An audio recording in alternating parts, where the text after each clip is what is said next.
Now इस video में हम बात करने वाले हैं एक बहुत ही इंपॉर्टेंट टॉपिक के बारे में, चाइनीज़ हैकिंग, और किस तरीके से इंडिया आज के समय चाहता है यूएसए की हेल्प चाइनीज़ हैकिंग से डील करने के लिए।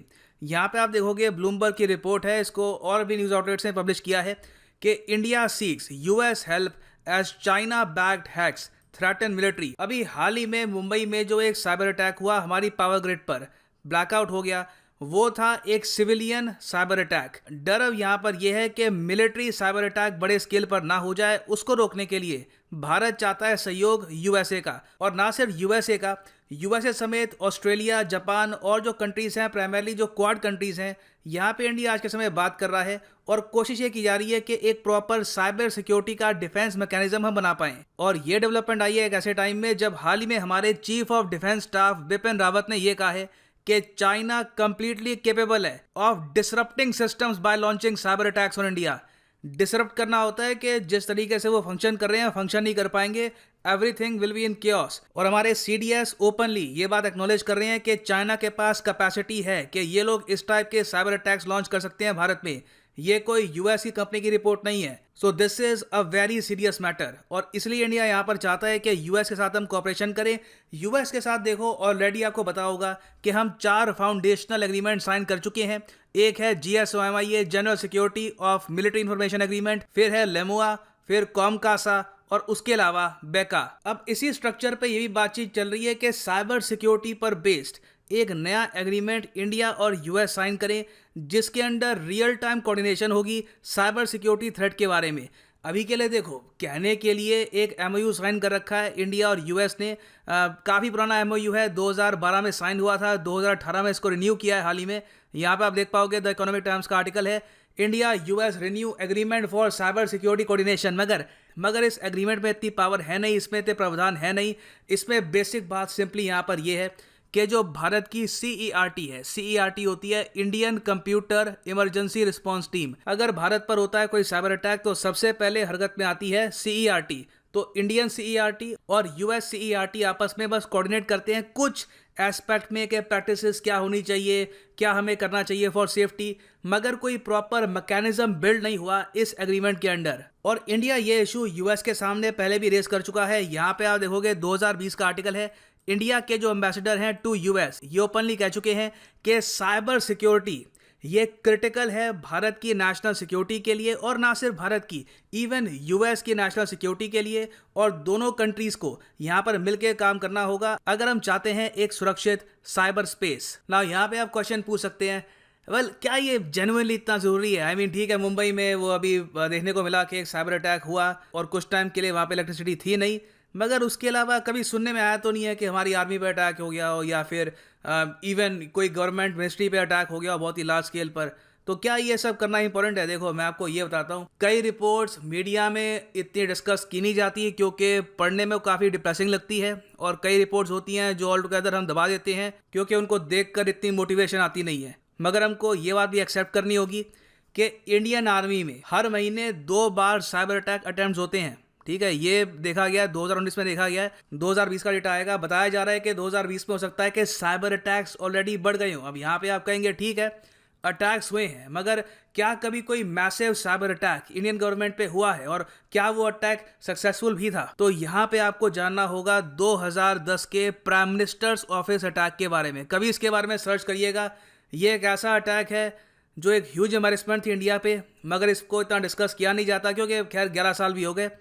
चाइना ने ये अटैक करवाया था। ऑफ कोर्स गवर्नमेंट बैक थे या नहीं थे उसके बारे में हमको पता नहीं है, मगर हैकर चाइनीज थे।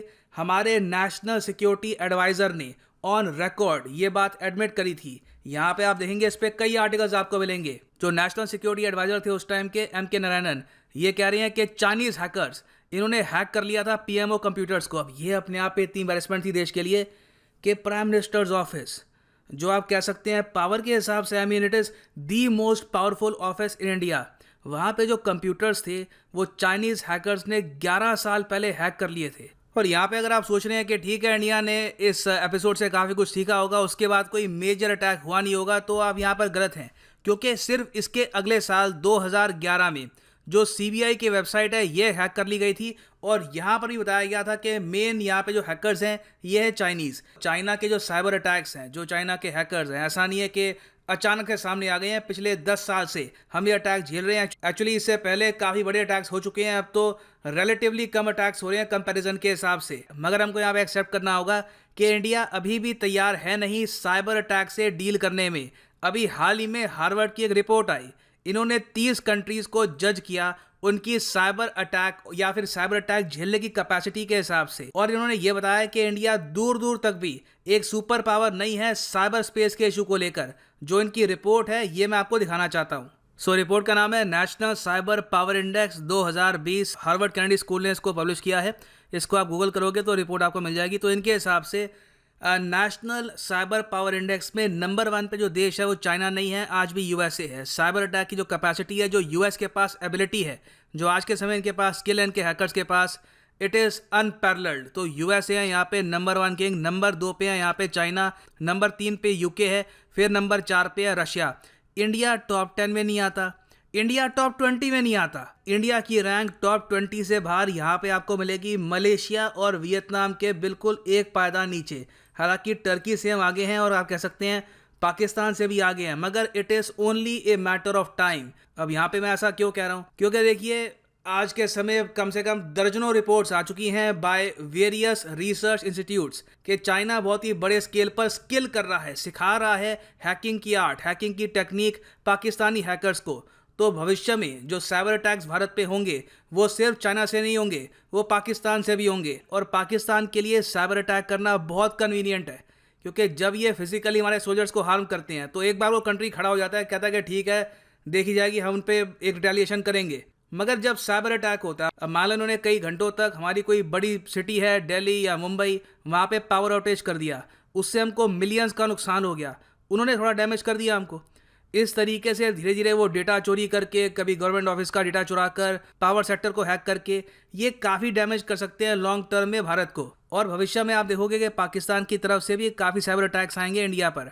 और वर्स्ट केस सिनेरियो यहाँ पर ये हो सकता है कि चाइना और पाकिस्तान के हैकर्स मिलकर जो भारत के रेडार्स हैं, जो हमारे एयर डिफेंस सिस्टम है, कहीं से इनको हैक कर ले, इनको कुछ टाइम के लिए डिसरप्ट कर दे, या फिर इसरो की जो इंपॉर्टेंट कम्युनिकेशन सैटेलाइट है जो हम इस्तेमाल करते हैं मिलिट्री पर्पस के लिए, इवन कुछ हद तक मैं कहूँगा सिविलियन पर्पस के लिए भी, अगर इनको ये जैम कर देते हैं, इन सैटेलाइट्स को करीब आप कह सकते हैं 20-25 घंटों के लिए अगर कर देते हैं डिसरप्ट, इससे मैसिव एडवांटेज मिल सकता है पाकिस्तान और चाइना को अगेंस्ट इंडिया। तो ये एक रियलिटी है, हमें इसे एक्सेप्ट करना होगा।